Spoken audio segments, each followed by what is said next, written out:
You live? I'd like to call a meeting to order for the St. John Economic Development Committee, and please rise for the pledge. I pledge allegiance to the flag of the United States of America and to the republic for which it stands, one nation, under God, indivisible, with liberty and justice for all.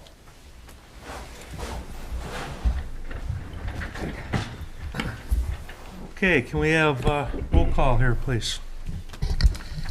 Emily Warren out. Scott Bell. Present. DeBerry. Here. Me. Davies Hold. Present. John DeYoung. Present. Colin Stillman. Here. Mr. Mazzalotti. Present. Jason. Present. And Mike. Here. And Sergio, no. Oh, yeah. We're going to And add. let's add Sergio onto the list there.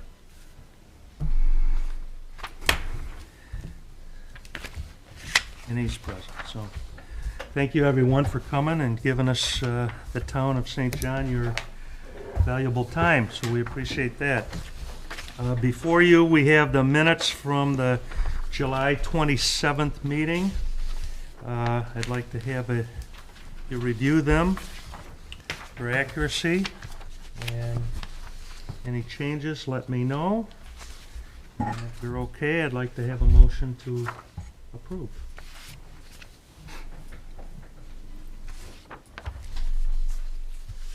I'll make a motion to approve minutes. Okay? Do I have a second? I'll say. Joe Berry, thank you. All in favor? Aye. Aye. One abstain? I abstain. I'll abstain. Two abstains, okay. Thank you. Motion passes. All righty.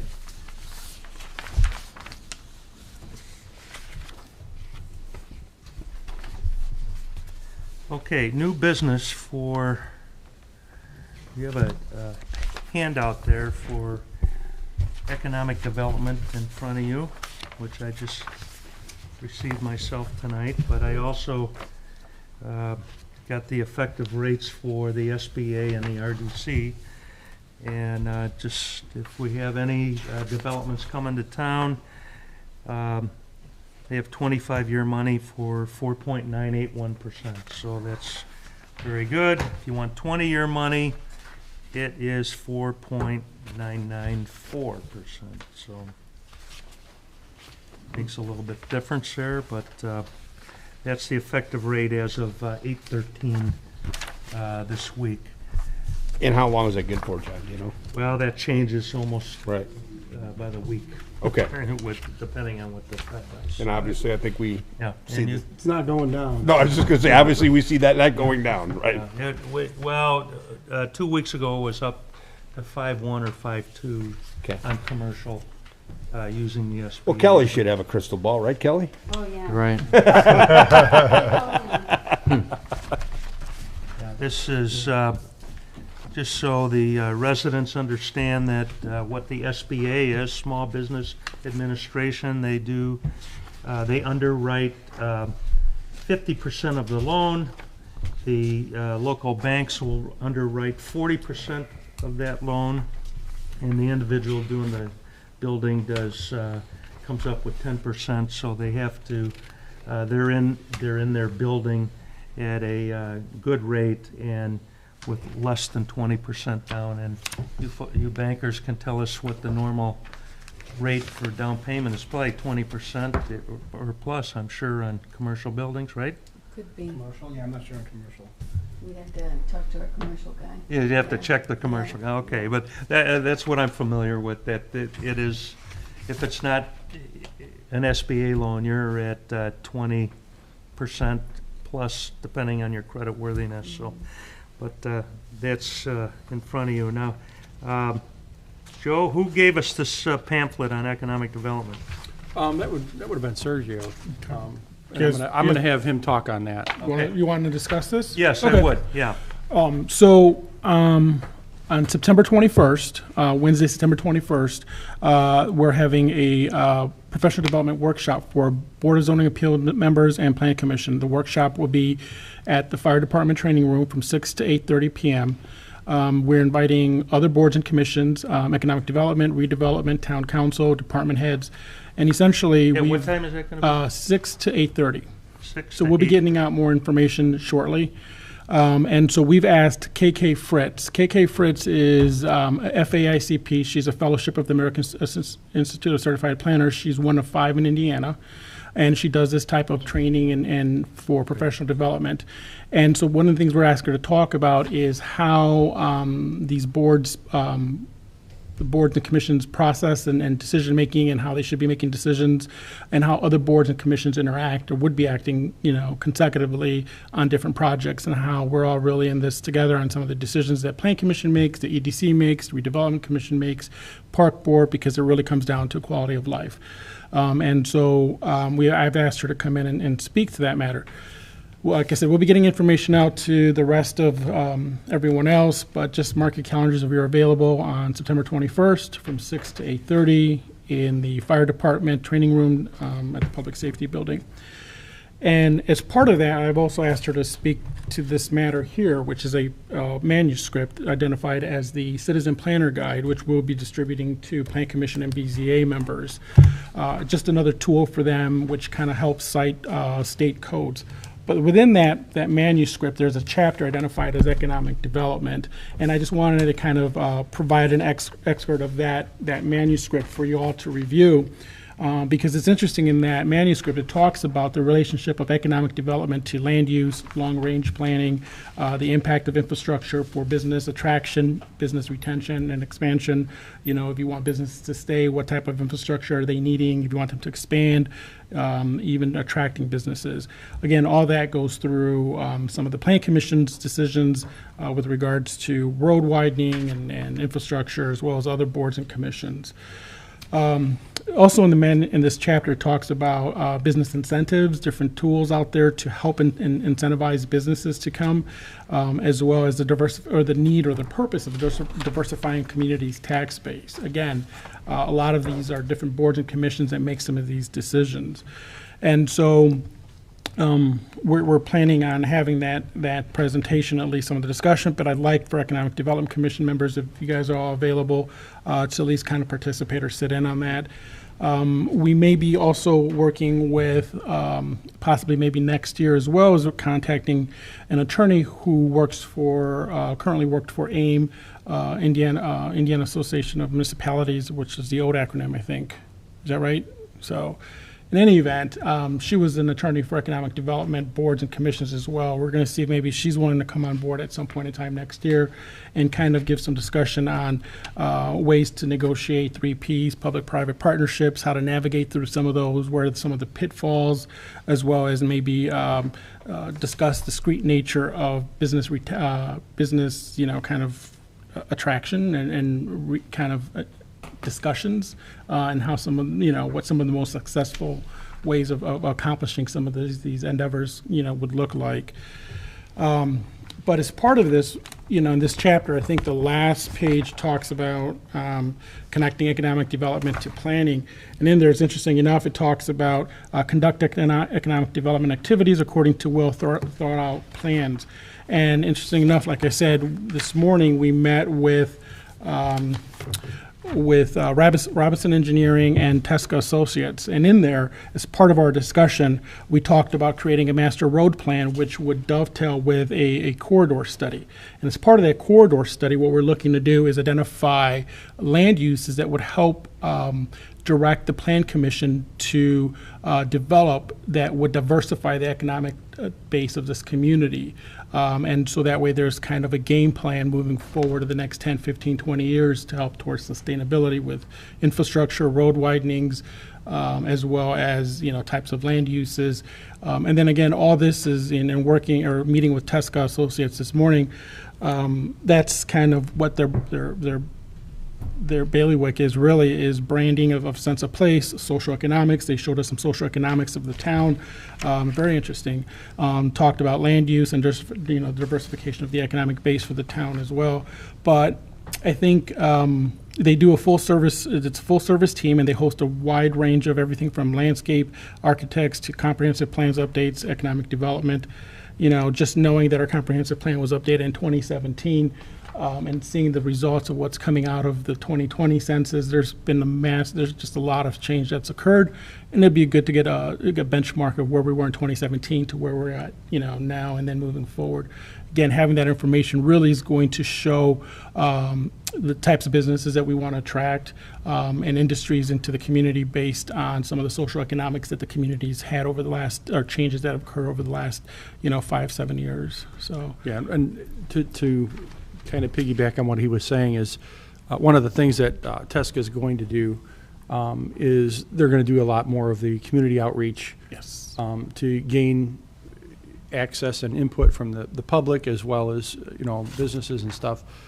But basically to get the buy-in from the community. So it's not like, here's a plan and it's going to sit on a shelf. We need a plan that's going to be a working document, not just for, this council, but for future councils as well. So, and the only way you can really get that is if you have the community buy-in. If you don't have the community buy-in, it's not going to be a successful plan. yeah. So we want to make sure that we solicit the input from the community, and I know that's a valuable part.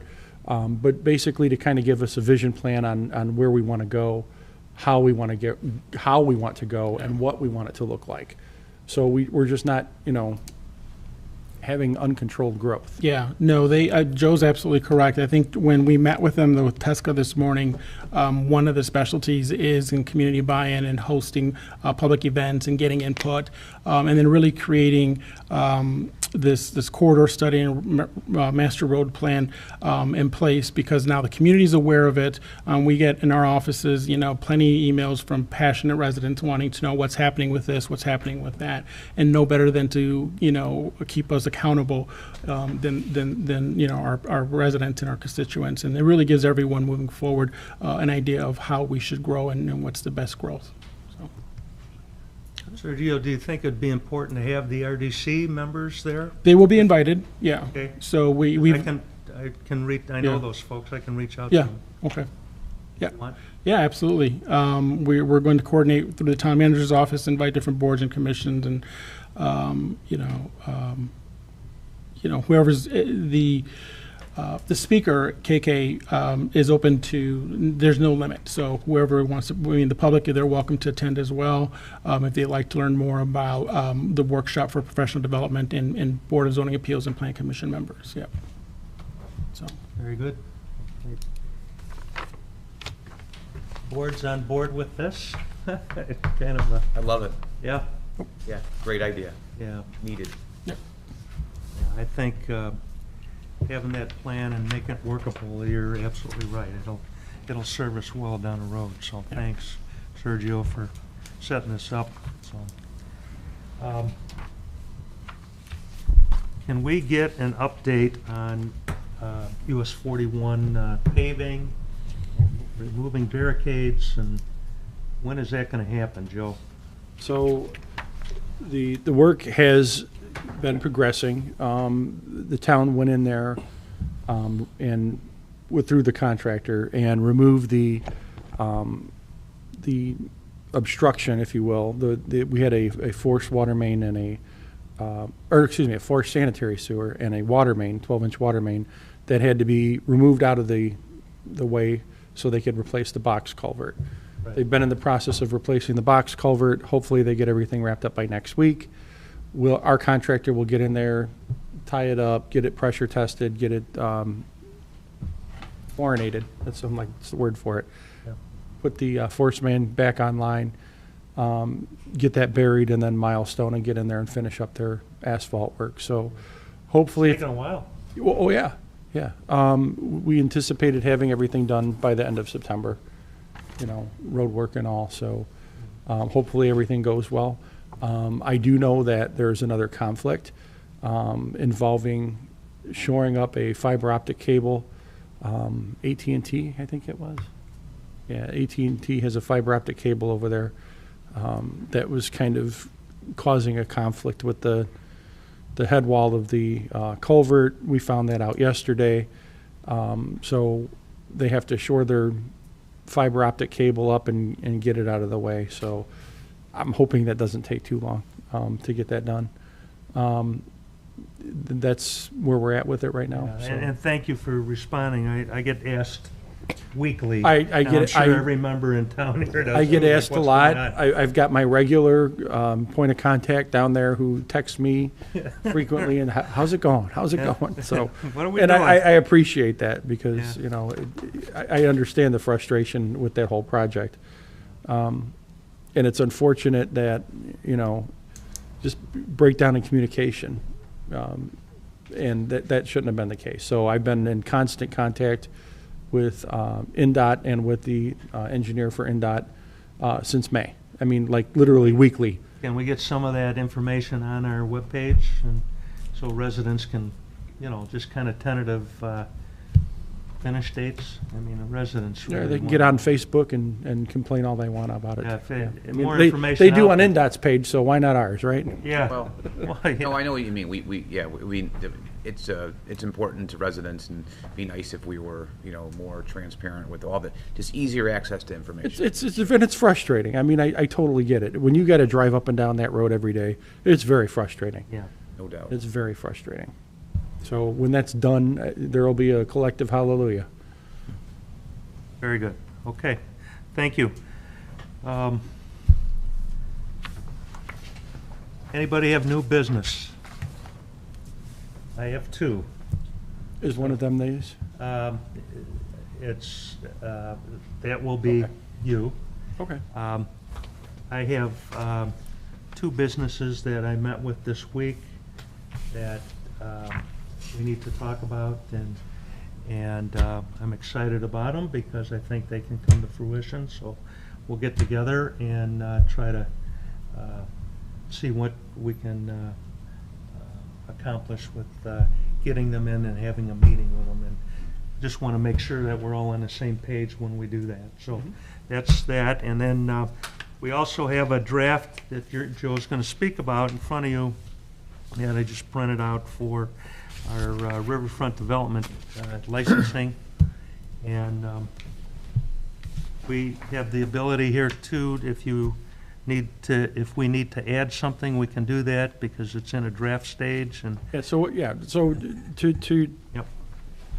kind of talk about what we're looking to do here. So we're kind of circulating this between the town council, RDC and EDC to kind of get some feedback on this before we put it in an ordinance and ordain how this is going to go. So this is for the Riverfront District development for the liquor licenses. So we're looking for some feedback on this. I don't know, you guys are just kind of getting this now. So what we're looking at is for the Riverfront Review Committee members would consist of, I believe that we're talking about using the RDC as the main body to kind of facilitate these. We haven't discussed number of licenses yet. And what that's going to look like, but basically the application for that permit would go to them, would be presented to them, and they would make a determination based on what kind of use it is, what kind of percentage of, you know, food or merchandise versus alcohol, that kind of thing. So they'll make a determination based on that. So I mean, this has worked well in other communities.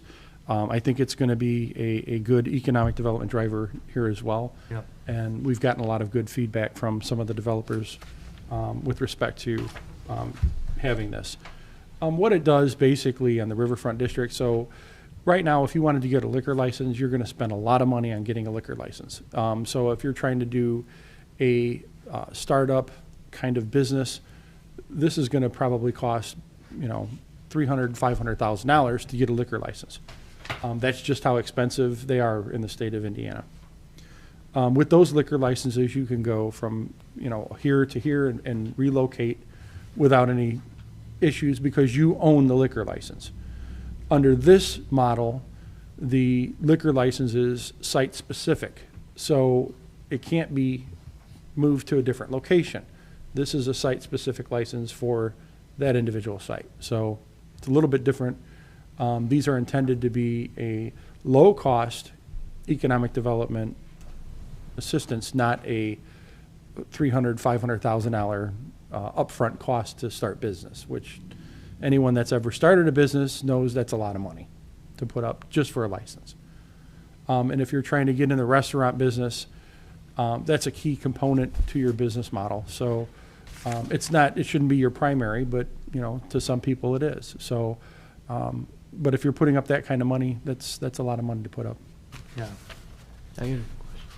Is there going to be on a case-by-case basis with the RDC, because for percentages and stuff, I mean, I just see that, or are you going to have a set thing in stone, like, In terms of, well, like you said, percentages of food to alcohol? yeah, and so stuff like that? they'll kind of have those, and the individual that's wanting to make the application for the permit, for the license, would have to make that as part of their presentation.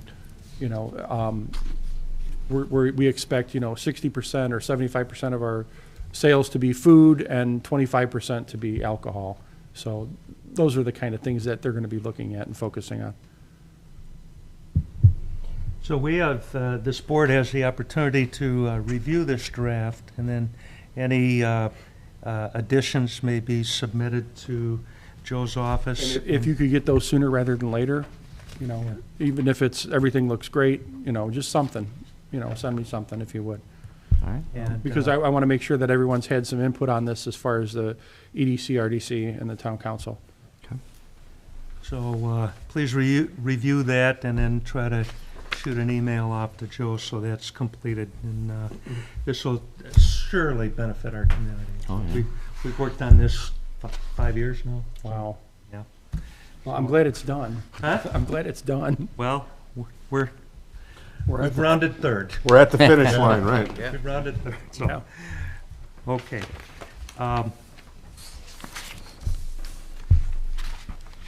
Anybody else have any other new business to discuss? No? I think the only thing I have is, do we have any update on anybody apply for like a facade upgrade or Not anything one. like that? Not one yet. Okay, Wow. okay. No.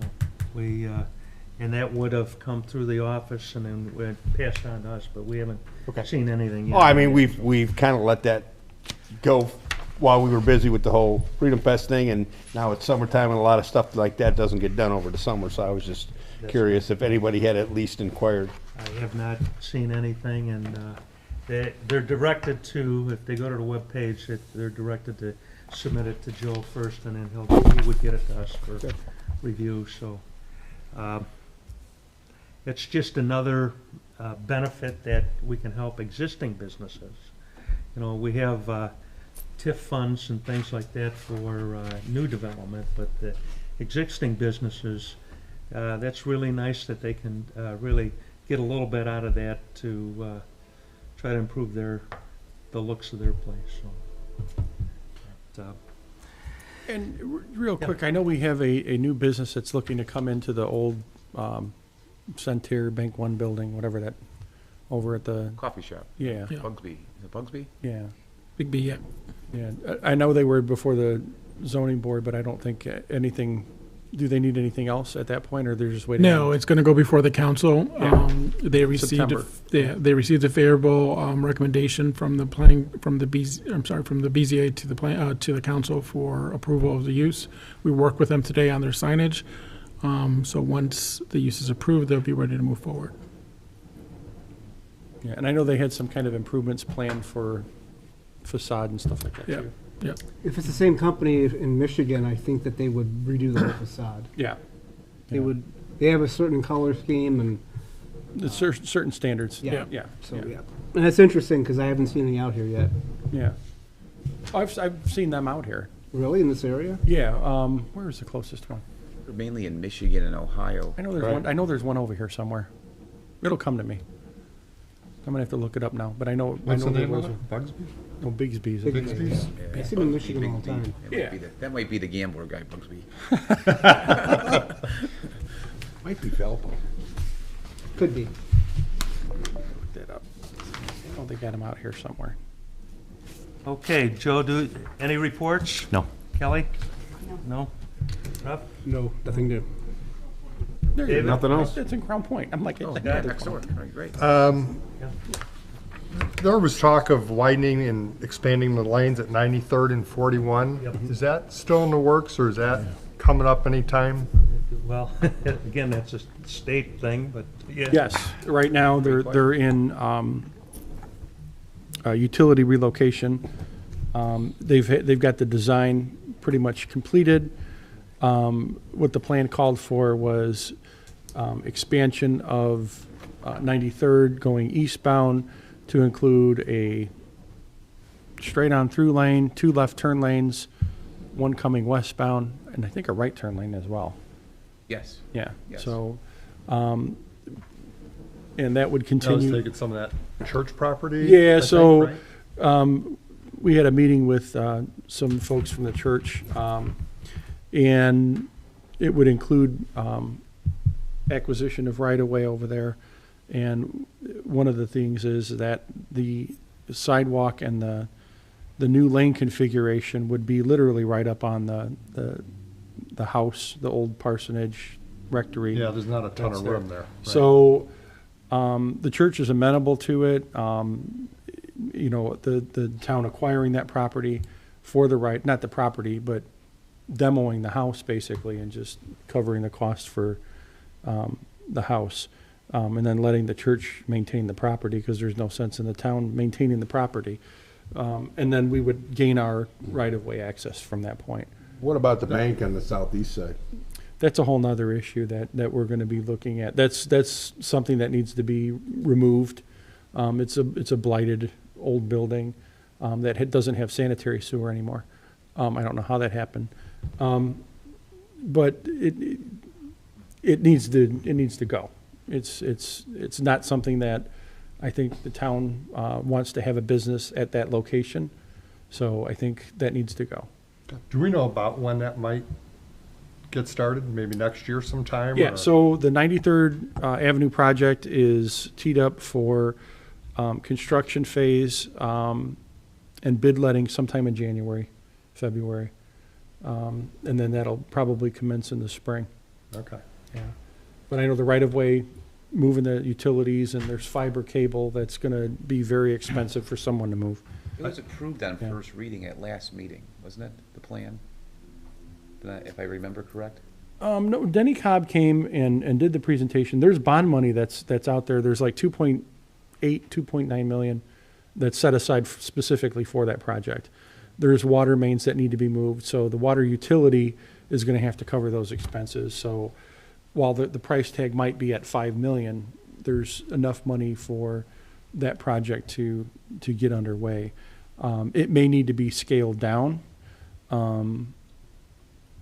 or we're gonna have to find additional funds, in order to make that happen, but, When school lets out for St. John at 3 o'clock or Mm-hmm. 2:45. 93rd is backed up west like 2 miles. It's just unbelievable. Oh, yeah. And people can't get off School Street it's and. bad. Yeah, And- a couple Kyleman, different so turn Kyleman's lanes. gonna have So, a turning lane there? Yeah, they're gonna couple have a turning left turn lane and a right turn lane. They're gonna have on-street parking instead of just parking in the rock and the dirt or whatever they're parking in now over there. Water main needs to get replaced over, on Kyleman. There's a lot that needs to happen. And there's also gonna be a left turn lane going on to Kyleman, so. That would help. Yeah. That would help. My whole thing is they need to reconfigure the whole thing going down Patterson and bringing Patterson and lining it up with Kyleman and then closing off that turn lane over on. That would be nice, that's a mess. Yeah, it is a mess. But again, it's planning, it's gonna take, it's gonna take time to get to that point. But that's something that should have been And the done. additional turn lanes Already. would relieve a lot of that on Yes. 93rd, so Yes. that would be good. So, and then we have to get light configurations and that's NDOT and that's gonna take time and, yeah, they're fun to deal 10 with. years. Yeah. Well, hopefully not that long, but they're gonna have to add another light and another, turn lane. They're gonna have to reconfigure their lighting. Mike, do you have anything to report from council that we need to know about? I think we've covered the major ones Yes, okay. already. Well, thank you, everyone. I have a motion to adjourn. I'll make it. I'll second it.